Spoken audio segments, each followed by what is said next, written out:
العالمين والصلاة والسلام على أشرف المرسلين وعلى آله وصحبه أجمعين. قال المصنف رحمه الله تعالى ونفعنا بعلومه وعلوم مشايخنا في الدارين آمين آمين رب العالمين. من رام أن يسلك طريق الأولياء فليحفظن هذه الوصايا عاملا. Sesiapa yang ingin mengikuti jalan para awliya, maka ingatlah, yakni 9 wasiat dan beramallah dengan kesemuanya, maka Allah akan membukakan pintu kefahaman dan diberikan nurul ilm, cahaya ilmu. Muka surat 16. Kalau yang Jawi muka surat 16. Kalau yang Rumi saya tak tahu. Belakang apa? Sebelum masuk wasiat yang pertama, taubat dan rukun-rukunnya. Jadi selepas Syekh Zainuddin Malaibari Al-Kabir rahimahullahu ta'ala menerangkan tentang jalan-jalan untuk para salik, maka beliau terangkan pula apakah tujuan terbesar bagi para salik, iaitu memutuskan segala penghalang yang menyampaikan kepada Allah. Maka beliau berkata, man rama an yasluk tariqal awliya falyahfazan hadhil wasaya amila. Siapa yang ingin mengikuti jalan para wali Allah Subhanahu wa taala, maka ingatlah 9 wasiat yang akan beliau sebutkan satu persatu setelah ini. Dan amallah dengan apa yang telah disebutkan oleh beliau, insya-Allah akan kita mengikuti jalan mereka. Dan tak ikut, kalau tak jadi mereka pun, sekurang-kurangnya kita di atas jalannya mereka. Kita boleh berada di atas jalannya para awliya, dan kita boleh tahu bagaimana susahnya para wali Allah Subhanahu wa taala dan tingginya kedudukan mereka kerana mereka telah mencapai kedudukan tersebut. Jadi ada adab selepas tu. Kita akan jadi hormat, kita akan jadi ta'zim dengan para awliya Allah. Setelah mana kalau kita lalui dan kita tahu betapa susahnya jalan-jalan ini, maka kita akan timbul perasaan ta'zim pada ketika itu. Wasiat yang pertama. Wasiat yang pertama iaitu berkenaan dengan taubat dan rukun-rukunnya. Ini adalah wasiat yang pertama dan yang paling utama. Taubat itu adalah kembali kepada Allah dengan meninggalkan maksiat. Maka Syekh rahimahullahu ta'ala memberikan peringatan tentang kepentingan dan rukun-rukunnya dengan mengatakan, utlub mataban bin nadamati muqli'a wa bi'azmi tarkiz zambi fi mastaqbala. Dan tuntutlah wahai orang yang ingin mengikuti jalan para awliya dengan cara bertaubat daripada segala dosa-dosa, yakni besar dan kecil, dengan menyesal di atas dosa-dosa, lalu serta mencabut terus dosa tersebut daripada hati, serta berazam akan meninggalkan dosa-dosa tersebut pada masa yang akan datang. Ini satu bait itu saja sebut semua rukun taubat. Dalam satu bait tadi saja, utlub mataban bin nadamati muqli'a. Yang pertama, kena menyesal. Itu rukun pertama bagi taubat. Kena menyesal di atas dosa yang kita lakukan. Kalau tak menyesal, tak boleh. Itu alamat bagi taubat. Alamatut taubah dalam sebahagian riwayat an-nadam, kata Nabi SAW. Itu disebut oleh Nabi SAW, an-nadimu yantaziru minallahir rahmah. Orang yang menyesal, dia menunggu rahmat daripada Allah. Wal mu'jibu yantaziru al-muqta. Manakala orang yang mu'jib binafsih, maksudnya orang yang mengkagumi dirinya sendiri ini, menunggu kemurkaan Allah Subhanahu wa ta'ala. Tamam? Jadi, yang pertama kena menyesal. Dan ada tanda-tanda penyesalan. Apa tanda penyesalan? Nanti akan disebutkan. Akan saya sebutkan nanti tanda penyesalan. Menangis, rasa lembut hatinya untuk melakukan kebaikan, dan rasa benci dengan dosa yang dia lihat dan sebagainya. Maka itu antara tanda-tanda penyesalan yang telah berlaku kepada dirinya, menyebabkan ini permulaan bagi taubah. Ini kalau kita nak bertaubat daripada dosa-dosa kita, maka yang pertama kena menyesal dulu dengan dosa tersebut. Tak boleh dia bertaubat tapi tak ada sesal. Dia tak rasa menyesal di atas dosa yang dia lakukan. Kalaulah aku tak buat benda ni daripada dulu lagi, begini aku akan dapatkan. Tak, sekarang aku dah buat. Maka apa yang patut kita buat pada waktu tu? Yang pertama kena menyesal. Yang kedua, muqli'. Muqli' maksudnya apa dia? mencabut terus dosa tersebut. Faham? Mencabut dosa tersebut daripada hati. Tak mau lagi dosa tadi ada dalam hati dia. Tak mau lagi tengok dengan perkara tersebut. Ha? Sebab tu sebahagian awliya Allah Subhanahu Wa Taala kadang lalu di satu tempat pengsan. Tanya kenapa pengsan setiap kali lalu di tempat tu? Rupanya dia kata saya pernah mengumpat orang di tempat tersebut. Jadi saya pengsan kerana saya tak pasti Allah Ta'ala ampun ke tidak dosa saya yang dulu. Macam tu. Seorang wali Allah Ta'ala kata beliau, saya telah beristighfar kepada Allah sejak daripada 40 tahun yang lepas. Kenapa? Kerana Allah telah menyelamatkan rumah saya. Jangan Allah Ta'ala selamatkan rumah kamu daripada kebakaran, kamu istighfar. Dan saya istighfar kerana pada waktu dimaklumkan bahawa rumah saya tidak terbakar, rumah jiran saya terbakar, saya ucap Alhamdulillah. Maka saya beristighfar di atas Alhamdulillah tersebut. Dia. Waktu orang bagi tahu, dia tengah duduk di masjid. Tiba-tiba orang main maklum dekat dia, kata kawasan rumah dia terbakar semua rumah. Kecuali rumah tuan, kata dia. Maka dia kata, aku ucap Alhamdulillah. Alhamdulillah kerana rumah dia tak terbakar. Tapi dia terlupa, dia kata, aku ucap Alhamdulillah, teman-teman aku, jiran-jiran aku yang lain sedih. Maka aku beristighfar kepada Allah Ta'ala 40 tahun daripada dulu pada waktu tersebut sampai sekarang. Aku tak pasti adakah Allah ampunkan dosa aku ataupun tidak. Dengan ucapan Alhamdulillah yang aku ucapkan. Dia. Boleh tahu tu. Nak buat. Yang ni kisah para wali ni kalau kita baca, ya Allah. Nah, mereka ni orang ahli amal. Nah, kerana tu kisah mereka disemadikan. Diabadikan. Disemadikan, ditanam lah kan. Diabadikan untuk kita dengar dan kita cerita tentang perkara tersebut. Wa bi'azmi tarki dhanbi fi mastaqbala. Dan yang seterusnya berazam akan meninggalkan dosa-dosa tersebut pada masa yang akan datang. Dia kena menyesal, kena cabut, kena azam tidak akan buat lagi dosa tersebut. 3 cara. Dan yang keempat, apa dia kalau berkait dengan orang? Wa bara'atin min kulli haqqil adami wa li hadhil arkani far'a wa kammila. Nah, wa bara'atin min kulli haqqil adami, dan rukun taubat seterusnya bagi hak anak Adam adalah dengan menyelesaikan segala hak yang berkaitan dengan hak-hak anak Adam. Kalau kita berhutang dengan orang, kena selesaikan hutang.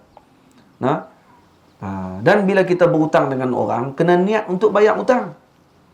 Jangan berhutang dengan orang niat tak mau bayar. Sebab tu Allah Ta'ala bagi susah, tak boleh bayar. Nah, jaga. Kita pun kadang beli kereta, awal beli kereta lagi kita dah berhutang.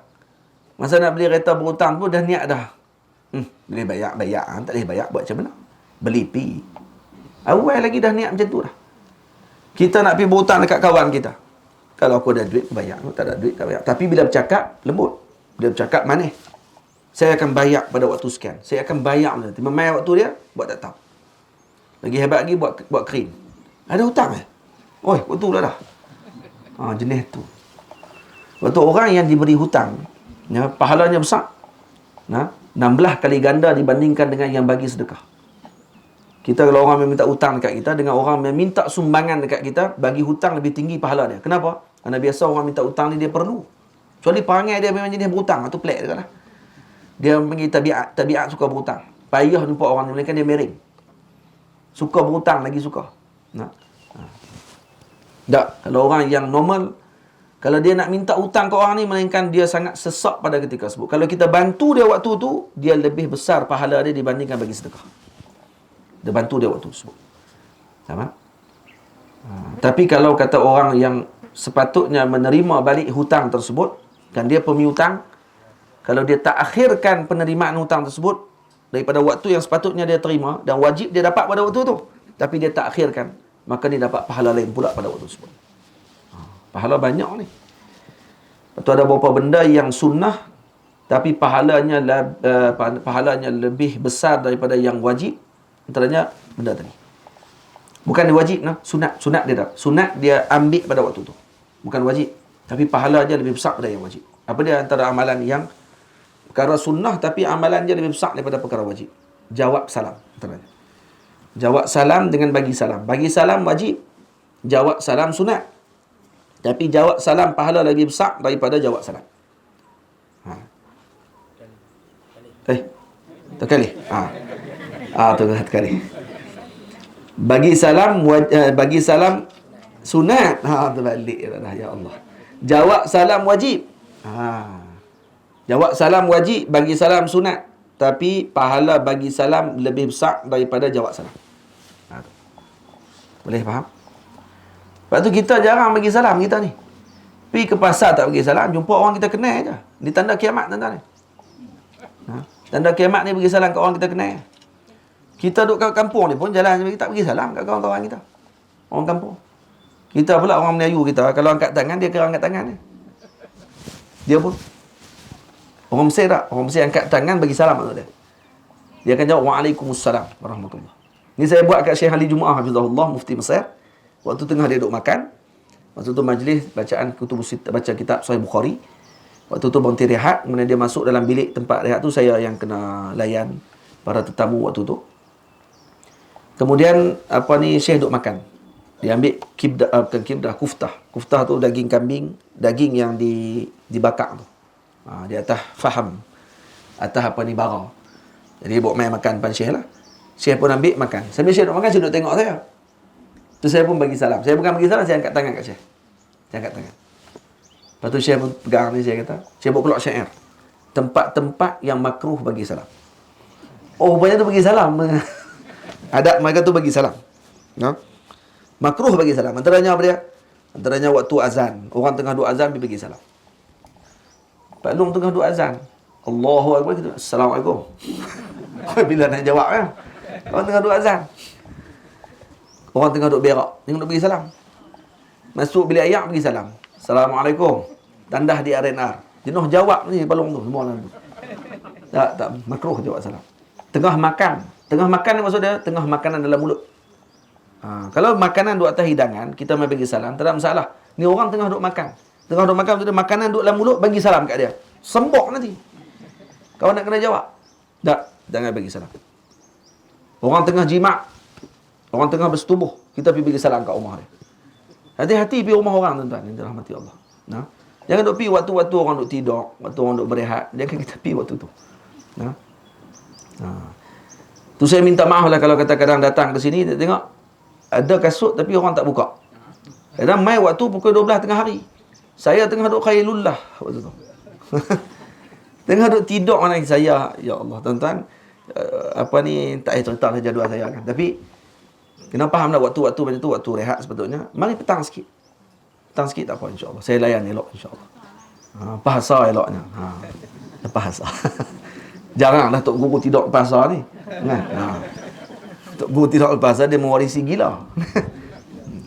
Jadi, waktu-waktu lepas asar, tu marilah. Mari ke rumah, tak apa, tak ada masalah. Jangan mari waktu tengah hari.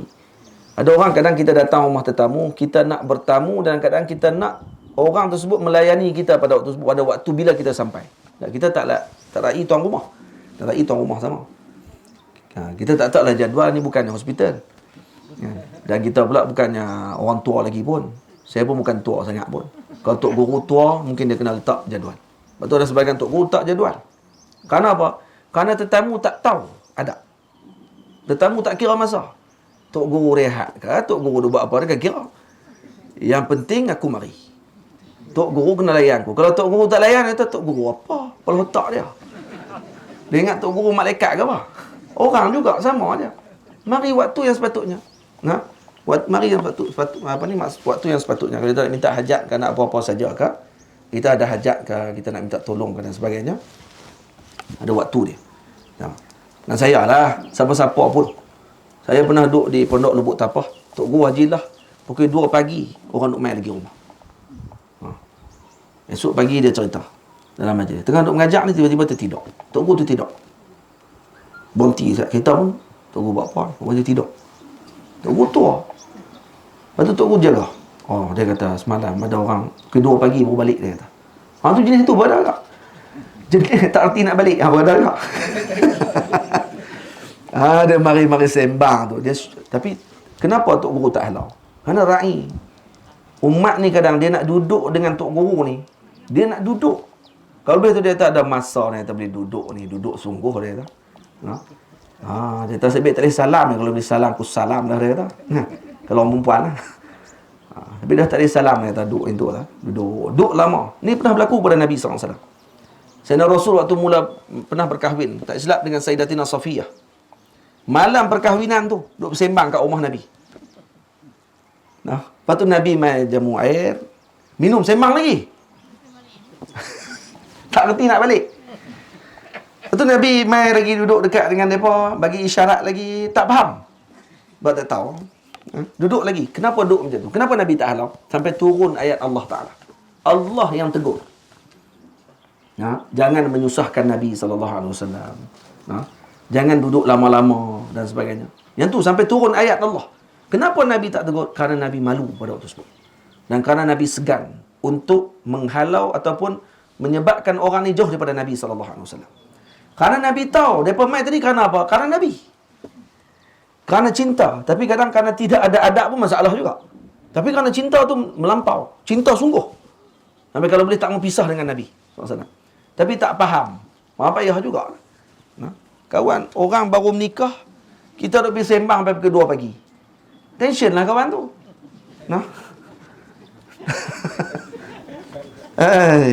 Tak payah cerita banyak-banyak. Hak tu cukup lah. Lepas hak tu, mereka jegir mata tu. Tadi tidur. Cerita tadi taubat semua pakat. Ni mai cerita hak tu je. Nak tambah tu. Oh, dan celek, Sebab tu di pondok Tok Guru kalau baca kitab bab macam ni, baca tengah malam. Sebab tahu tak tidur. Taubat tak tidur. Kitabul Jima' baca itu. Ada Kitabul Jima' ulama karang. Malam kami baca dalam kitab Lawaqih Anwar Qudusiyah, Al-Imam Abdul Wahab Sya'rani, dia sebut apa? Dia kata kebiasaan lazim bagi perempuan, antara perjanjian kita dengan Nabi, perempuan kena lazimkan rumah mereka. Tidak perlu untuk mereka nak pergi rata-rata. Tidak perlu untuk mereka nak pergi ke masjid untuk dengar wa'az. Kalau kata suami mereka telah boleh untuk menyampaikan. Faham? Dan cukup suami tadi pergi, kemudian balik ceritakan. Ni macam mana ni duk main ni? Lepas tu kata Imam Abdul Wahab Sya'rani, ada sebahagian ulama, contohnya Al-Imam Az-Zahid contohnya. Dan juga ada seorang ulama lagi, Al-Ja'bari rahimahullah. Mereka mengkhususkan waktu tertentu untuk wanita sahaja diberikan peringatan. Dia buat kelas khas untuk perempuan. Diajarkan dalam majlisnya adab-adab dengan suami, ada adab berumah tangga. Dia ajar tak Kitabul Jima', adab-adab jima', dia ajar sekali. Tok Guru ajak kepada orang pada waktu tersebut. Rupanya ada. Zaman dulu pun dia ajar kitab-kitab yang macam tu. Tapi bukan nak syok-syok. Bukan cerita saya saja. Kosong-kosong ulama tulis itu bukan kerana untuk nak bagi seronok dengan perkara-perkara yang berkait dengan dalaman. Tidak. Tapi kerana semua benda ada adabnya. Kalau semua diraikan adab, maka insya-Allah akan lahir keluarga yang beradab. Kalau suami isteri pun tak beradab ketika bersama, macam mana lahir anak yang beradab pada waktu tersebut? Kalau suami isteri pun tidak jaga adabnya dan tidak jaga haknya dengan Allah Subhanahu Wa Taala, bagaimana nak lahirkan anak yang akan dekat dengan Allah Subhanahu Wa Taala? Itu yang sebab tu dipesan oleh para ulama dengan perkara tersebut. Sini kita tak mengaji lah. Kita mengaji Nahwu ya sini. Nahwu, Sarah tu tak mengaji lah. Dah lah tak menikah. Santri kita dah tak menikah. Pergi baca kitab tu. Dia kata, tak boleh ni. Yang ni kalau baca nanti kan ada menikah dah. Nanti kok ada kelamin. Nanti insyaAllah kalau ada pondok nanti ni. Kalau ada lah. Kita baca lah. Kalau tak ada keperluan patut suruh baca lah. Baik. Jadi itu taubat. Kalau hak berkaitan dengan manusia kena dikembalikan. Ada satu cerita, diceritakan ada seorang lelaki pada zaman Nabi sallallahu pada zaman Bani Israel dahulu. Cerita dalam Sahih Bukhari ada sebut. Pagi tadi saya ada cerita dalam Ikim. Pukul 7.30 pagi tadi. Tapi cerita pendek je lah. Cerita berkenaan dengan dua orang lelaki yang berjanji. Hadis riwayat Imam Sayyidina Abi Hurairah, dikeluarkan oleh Imam Bukhari dalam Sahih Bukhari. Dua orang lelaki yang dia meminta hutang dekat saudara dia. Dia orang zaman Bani Israel. Dia kata, saya nak berhutang dengan kamu 1,000 dinar. 1,000 dinar, tuan-tuan. 1,000 dinar sama dengan berapa? 1 dinar tadi sama dengan berapa ratus? 600 kalau 1 dinar. 1 dinar 600 kali dengan 1,000 jadi berapa? 600,000. Betul? 600,000. Bukan sikit. 1,000 dinar 600,000 ringgit. Lebih kurang tak? Kan 60,000. 600,000. Dan kemudian bila minta hutang tadi, maka si penghutang tanya, pemihutang tanya kepada yang nak berhutang tadi, ada saksi tak? Ada saksi tak untuk kita nak jadikan ni? Ada. Si pemihutang tanya kepada pemihutang, ada tak saksi yang kita boleh buat? Apa kata pemihutang? Cukuplah Allah saksi. Dengan penghutangan yang kamu buat ni, hutang ni, cukup Allah saksi saja. Kemudian yang berhutang pula, bila ditanya oleh pemihutang, ada jamin tak? Kamu nak jaminkah kamu boleh bayar pada tempoh sekian-sekian ni dengan apa ni? Tak apa, Allah penjamin. Sebabkan kamu jadikan Allah sebagai saksi, saya jadikan Allah sebagai penjamin saya. Pada tempoh waktu yang ditetapkan, maka nak dibayarlah hutang tersebut. Tuan yang berhutang ni dah bersiap dah duit 1,000 dinar nak sampai kepada tuan dia, pemihutang, kawan dia yang duduk di seberang laut. Maksud dia apa? Duduk di kawasan yang berlainan, jazirah, pulau yang berlainan. Bila dia nak pergi tengok-tengok, kapal tak ada, bot tak ada, tunggu jenuh. Dia kata kalau aku terlambat ni, takut terlambat sampai barang ni. Makanya dia buat apa? Dia kata, ya Allah, aku telah meletakkan kamu sebagai penjaminku, maka sampaikanlah hutang ni kepada saudaraku tadi. Mana dia telah mungkin menunggu pada waktu ni dengan apa yang sepatutnya aku dapatkan, yang dia dapatkan. Maka dia buat apa? Dia ambil pokok, batang kayu, dia kerat, dia letak duit 1,000 dinar dalam tu, dia kapuh balik, dia hanyutkan. Kalau kita no, pergi ke mana duit ni, kata ni. Tapi dia kata, ya Allah, kamu adalah saksinya, kamu adalah penjaminnya, cukup saya serahkan kepada kamu, ya Allah. Dilepaskan. Kebetulan waktu tu, selepas dalam beberapa tempoh lah, kawan dia pula duduk tunggu kat tepi laut. Dia kata sepatutnya waktu ni lah kawan saya sampai. Kapal tak ada. Ada kapal lain daripada tempat lain datang, tak ada pun kawan dia turun. Tak ada pesan apa-apa. Akhirnya, habislah sehari tu. Kapal-kapal semua dah tak ada dah. Dan dia kata, mungkin dia ada masalah kot. Mungkin dia ada sekian-sekian masalah. Dia tak apalah. Kalau macam tu dia kata, ya Allah, saya dah jadikan kamu sebagai saksi. Selesai. Saya dah selesai dah urusan saya dengan dia. Tak apalah, kawan-kawan kalau saya balik pun tak ada apa ni. Dia tengok ada batang kayu kat tepi. Ambil lah kayu ni, kata kawan-kawan boleh buat juga kayu api. Balik rumah, belah-belah, tengok ada duit 1,000 dinar. Ada surat dalam tu, kawan dia yang bagi. Masya Allah. Tak lama lepas tu kawan dia pergi ke tempat tersebut. Tanya, dapat tak duit 1,000 dinar? Kata dia, ya saya dapat. Masya Allah, dia kata Alhamdulillah. Disebabkan kerana kita jadikan Allah sebagai saksi dan Allah sebagai kafil, sebagai penjamin, maka dapatkan benda tadi seperti mana yang diinginkan oleh mereka. Apa faedah daripada kisah tu, tuan-tuan? Ini rahmati Allah. Itu yang saya sebut tadi. Orang yang berhutang, kalau dia niat nak bayar hutang, Allah mudahkan dia. Sebab dia niat nak bayar. Dia bukan niat main-main. Kita ni berapa ramai yang berhutang dengan orang tapi kita tak niat nak bayar hutang. Faham? Kita tak niat nak bayar hutang sesuatu. Tak boleh. Kena niat nak bayar. InsyaAllah kita Allah Ta'ala mudahkan. Yang kedua, kita ni memerlukan sesama kita. Sebab tu ada proses hutang, ada pemihutang. Kerana kita memerlukan.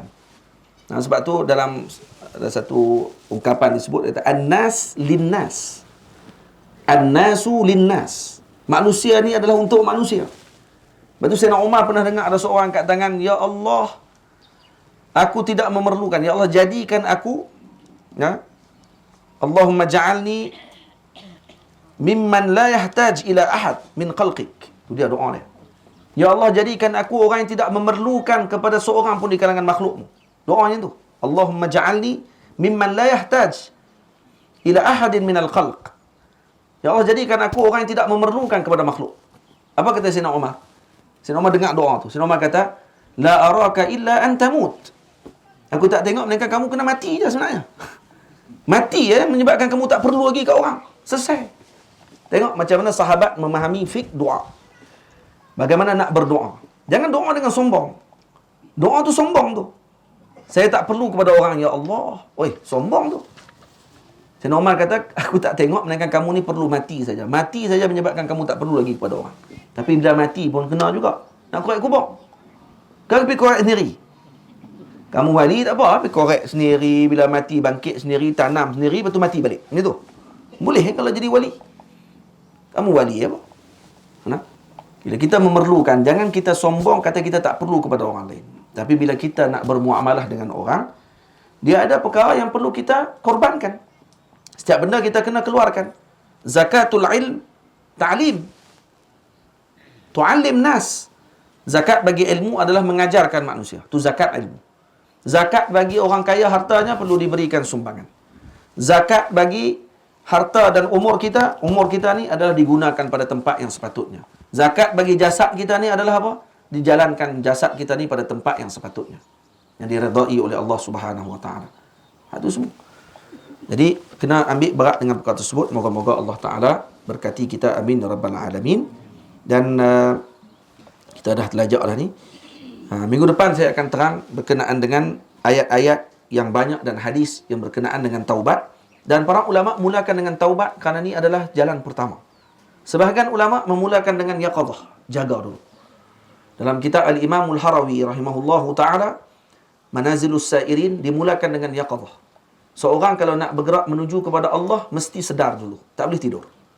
Kalau dia tidur nak taubat macam mana? Dia kena sedar dulu. Maka perlu dikejutkan dia dulu. Maka didahulukan dia dengan bab yaqadhah sebelum taubah. Selepas yaqadhah baru boleh taubah, kata Al-Imam Al-Harawi. Cuma para ulama memulakan, sebahagiannya mula dengan taubah, dan ada yang mula dengan bab yang lain, dan macam-macam disusun oleh para ulama. Cuma taubat adalah sebagai permulaan. Seolah kita ini menghilangkan dulu. Dia panggil at-taqalli thumma at-tahalli. Kita cuci dulu, kemudian baru kita perhiaskan. Kita cuci dulu. Jadi taubat ni lebih kurang macam cawan. Yang cawan ni penuh dengan kotoran, kita cuci dulu, buang dulu, bagi hilang kotoran tadi, baru kita isi dengan air. Kalau tak taubat, cerita bab redha tak selesai. Kalau tak taubat, cerita bab syukur tak selesai. Kalau tak taubat, cerita bab sabar tak selesai. Cerita apilah berpuluh kitab sekalipun, dia tetap tak akan syukur. Dia tak akan sabar. Kerana masih lagi terselaput dengan dosa. Sebab tu tadi disebutkan, khatamallahu ala qulubihim wa ala sam'ihim wa ala absarihim ghishawah. Kenapa? Kerana hati mereka ditutup. Sebab tu tak dapat dah peringatan apa-apa, tak dapat dah pendengaran apa-apa. Semuanya telah ditutup oleh Allah Ta'ala. Kalau ditutup, maka tidak akan diberikan lagi kebaikan tersebut. Na'udzubillah min dzalik. Baik, ada soalan di sini, saya jawab sikit. Assalamualaikum Tuan Syekh, siapa Tuan Guru Abdullah Subuh? Tuan Guru Abdullah Subuh, saya pernah dengar, tapi saya dan cari juga sikit. Sebab saya pernah dengar sebelum ni, tapi tak pasti kat mana. Jadi, bila buka tadi, ya ada. Dulu ada Tuan Guru seorang. Dia ni imam rawatib di Masjid Zahir. Dia dulu duduk di Pendang. Naik kapal, naik bot dan naik sampan daripada Pendang. Tiap-tiap hari akan solat subuh awal di Masjid Zahir. Tu daripada Pendang tu, naik sampan, akan sampai dekat dengan Masjid Zahir, berhenti, dia akan jadi tu imam.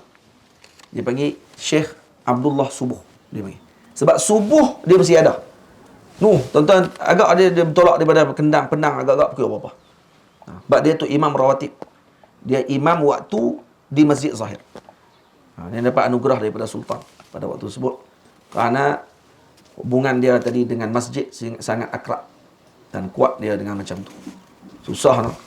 Kita tak payah naik sampan, naik bot, naik motor pun tak tentu pi. Naik kereta duk ada aircon pun tak tentu pi.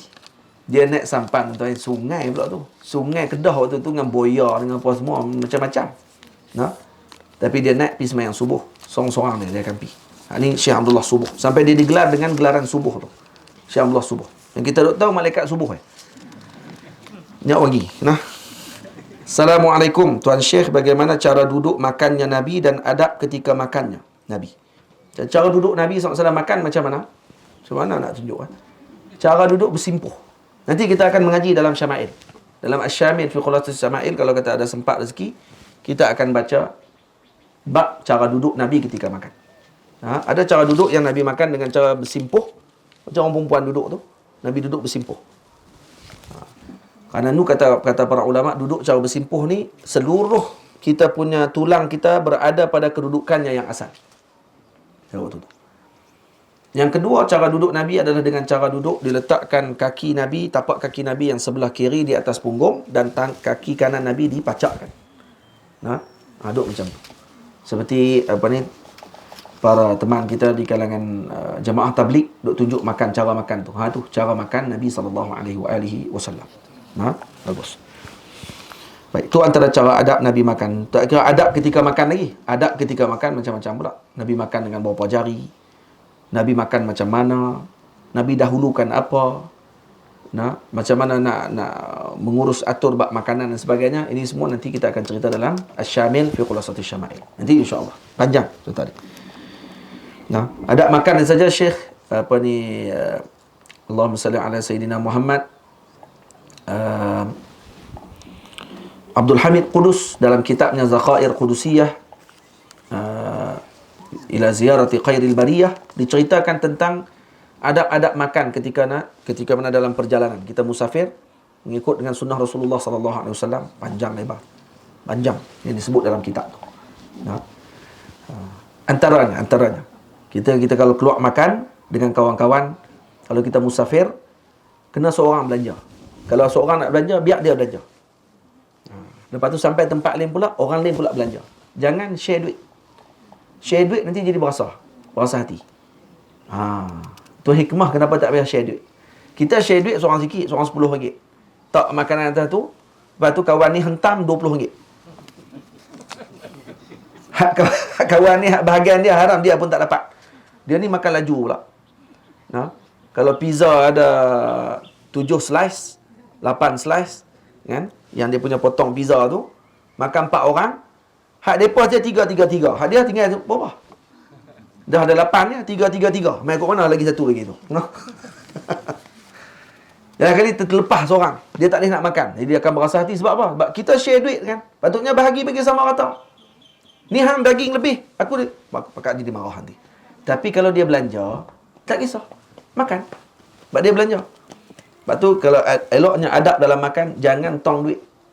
Jangan potong duit. Kalau nak makan masing-masing senang. Kalau tak mau belanja. Kalau nak makan sekali, belanja tu senang. Sampai tempat lain pula, kawan tu pula belanja. Tapi agak-agak lah. Kalau kawan tu belanja 30, takkan hang belanja RM5. Nampak teruk sangat lah. Makan 8 orang, aku boleh belanja RM5 je. Weh, tu bukan belanja. Tu pekin orang panggil. Faham tak? Itu antara adabnya. Banyak adab kalau kita belajar, kita akan jadi senang untuk hidup dengan orang. Faham? Siapakah Wali Songo? Wali Songo wali 9. Hakikatnya bukan 9 saja. Lebih daripada 9. Cuma dipanggil anggota kewalian tadi dalam Dewan Kewalian tersebut, biasanya ada 9 orang. Mati seorang, ganti seorang lagi. Yang terkenal yang kita selalu dengar, Sunan Ampel, Sunan Kalijaga, Sunan Muria, Sunan Gunung Jati, Sunan Sunan Kudus, kan? Apa lagi? Sunan apa lagi? Sunan Giri, Sunan Gresik, lagi Sunan Bonang. Itu antara sunan-sunan yang disebut. Sunan ni biasanya digelar kepada yang wali dan juga pemerintah. Biasanya. Lepas tu digelar sunan. Tapi kalau kiai, biasanya dia hanya memegang pondok. Kalau gus, anak kepada kiai. Betul tak? Kalau sunan, biasanya dalam bahasa Indon zaman dulu, maksudnya adalah wali dan pemerintah. Dia bukan hanya wali, tapi dia juga pemerintah. Memegang tampuk pemerintahan di negeri tersebut pada waktu itu. Ini Wali Songo. Banyaklah cerita Wali Songo ni, panjang. Saya pernah buat seminar pasal Wali Songo, cerita berkenaan dengan dakwah Wali Songo.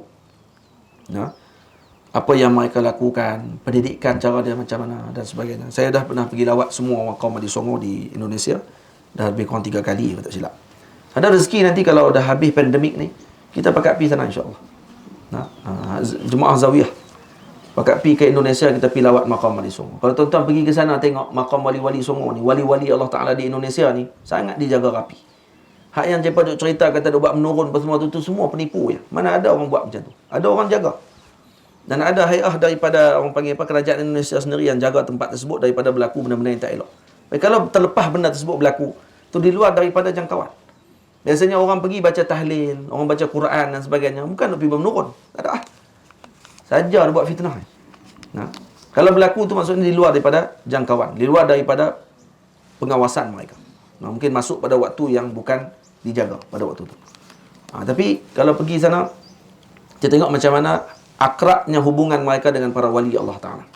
Kita tak ada di sini ziarah maqam para wali di Malaysia. Kita akan buat nanti insya-Allah. Zawiyah akan buat.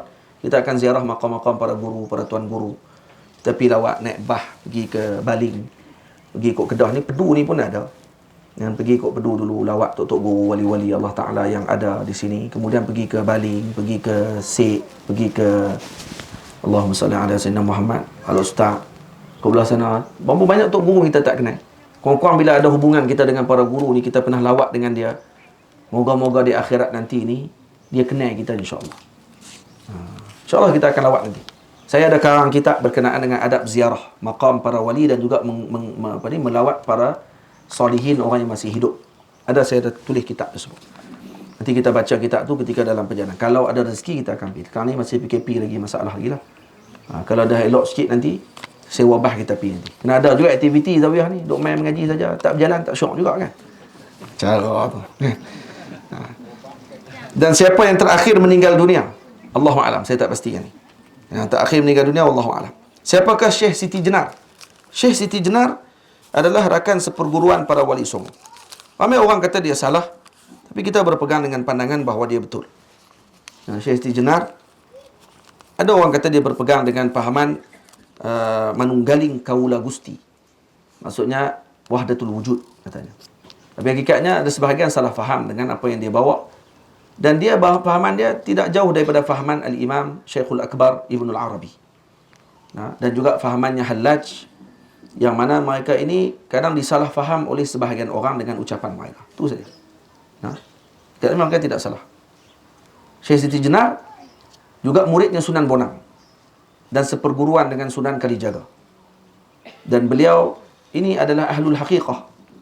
Dan kemungkinan ucapannya tidak difahami oleh umat pada waktu tersebut menyebabkan jadi fitnah. Maka akhirnya dijatuhkan hukuman oleh wali songo pada ketika tersebut dengan dihukumkan mati. Seperti mana Hallaj dihukumkan mati oleh Sayyidina Junaid Al-Baghdadi rahimahullahu ta'ala disebabkan kerana ucapannya yang boleh menimbulkan fitnah pada waktu tersebut. Jadi bagi mengelakkan fitnah kepada umat, hatta Al-Imam Junaid sendiri mengatakan bahawa kami membunuh Hallaj dengan pedangnya syariat, bukan pedang hakikat. Kerana pedang hakikat dia betul. Kita bukan potong dia dengan pedang hakikat. Kita potong dia dengan pedang syariat. Dengan syariat, ucapan yang disebut tadi seakan bercanggah dengan syariat. Tapi hakikat, beliau tepat dan benar di sisi Allah Subhanahu Wa Taala. Lepas ketika dipancung kepada Hallaj, keluar daripada ucapannya Allah, Allah, Allah, masih lagi berzikir pada waktu tersebut. Dan dia kata dia adalah ahlullah. Begitu juga Syekh Siti Jenar, sama yang berlaku kepada beliau. Waktu dipotong kepalanya, masih lagi berzikir pada ketika tersebut. Dan Syekh Siti Jenar sering difitnah. Dikatakan dia ni orang yang syirik kepada Allah Ta'ala, dikatakan dia salah dan sebagainya. Bila hakikat yang sebenar beliau tidak sedemikian.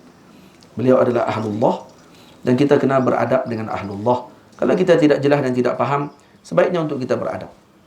Untuk kita tidak menuduh dan juga mengungkapkan ucapan yang buruk kepada mereka. Dan ada karangan ulama yang ditulis berkenaan dengan Syekh Siti Jenar. Tempat ni tidak sesuai untuk kita sebutkan kerana terlalu panjang dan terlalu rumit masalah tersebut. Wa sallallahu ala sayyidina Muhammad wa ala alihi wa sahbihi ajma'in. Walhamdulillahi rabbil alamin. Minggu depan kita bertemu lagi.